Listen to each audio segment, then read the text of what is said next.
What's going on, everyone? Welcome to the bar. Yeah, you read the title right. This is a Jujutsu Kaisen video. So currently, I'm pretty much reading every single big title in Jump, including, Hard-Boiled Dolphin and Cup. So as of this video, I'm caught up on Jujutsu Kaisen. And I figured since we got the anime's first episode, I'm gonna summarize episode 1 and openly discuss if it's adaptation of the story that we know is being done properly. And hopefully by the end of this video, with one episode in and episode 2 around the corner, I'll throw my recommendation out there and see if you should give this iteration of Jujutsu Kaisen a chance. Also, as of this video, I've finally crossed 14,000 subscribers. The plan is now to try to hit 20,000 subs by the end of the year. I think we can do it, so do me a solid and hit that subscribe button. Also, if enough people enjoyed this video, maybe I'll start covering Jujutsu Kaisen's anime more frequently. But enough of my rambling, let's go grab a drink.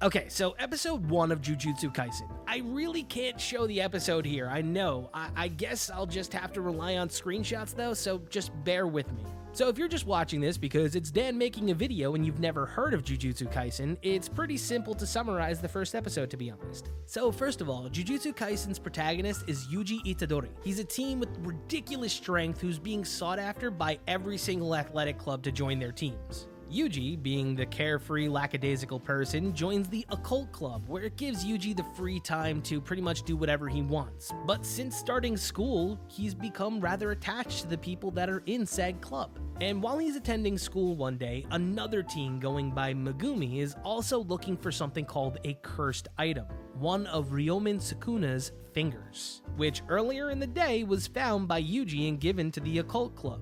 And on the backside and more intimate side of things, there's the whole B situation with Yuji's grandfather. He's an elderly man that we meet in the beginning of the story who antagonizes Yuji about, living his life, and he's already on his deathbed. During the final conversation between him and Yuji, he tries to tell him about his parents, but Yuji doesn't want to hear about it, and instead, before he passes away, he tells his grandson one thing. And it's pretty much just be a good person and help people. Don't look for something in return, don't look for gratification, just help people in need. And with that, he passes away. And immediately after, something that just hit me really hard just because I've had this type of thing happen to me, it was an insignificant scene, but in some way, for some of us that have lost people, we just remember. It's the signing of the grandpa's papers. A whole life, and it's only 2 sheets of paper.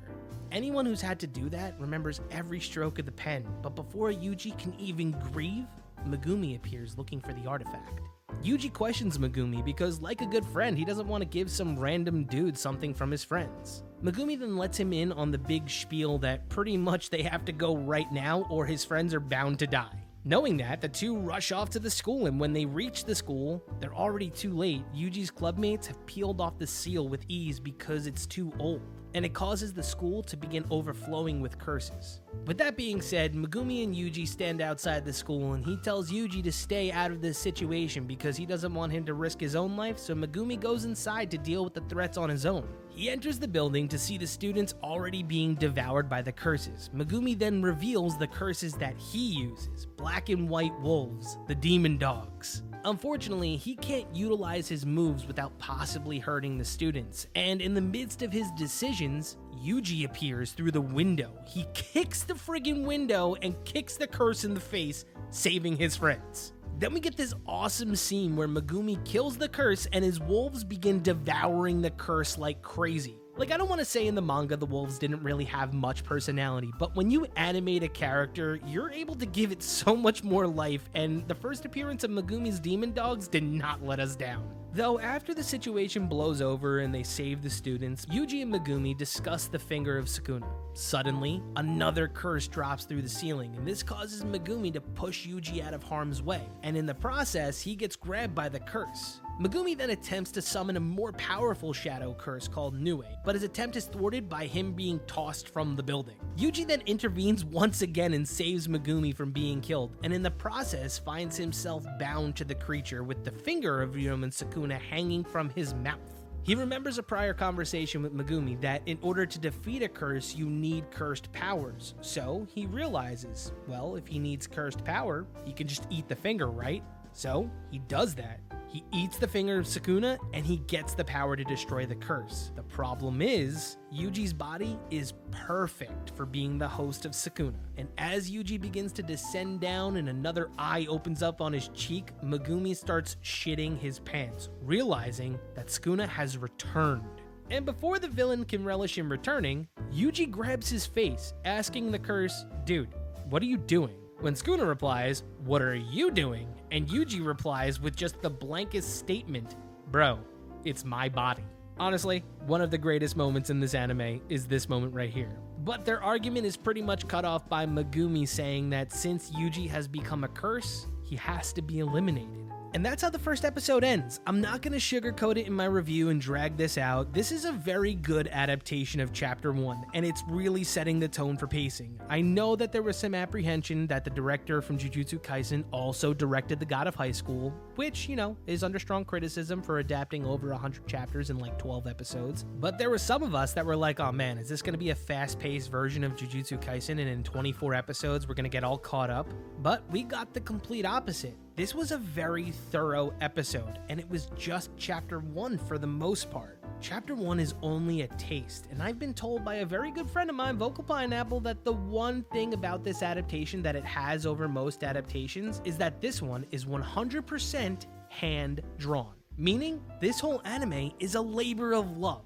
The last anime that I watched that was an absolute labor of love was part 5 of JoJo's Bizarre Adventure. People have been waiting almost 30 years for that one's adaptation. So from a directorial standpoint, it's always good to have your workers be passionate about the project that they're working on. That's just common sense. And especially because I don't know if this anime was worked on during quarantine, but if it was, it just feels like the dedication of the animators was really there. Look, I know that there's going to be some people that are like, look, Dan, there really wasn't anything in episode 1 that would warrant you even saying that the animation for this television show is going to be amazing.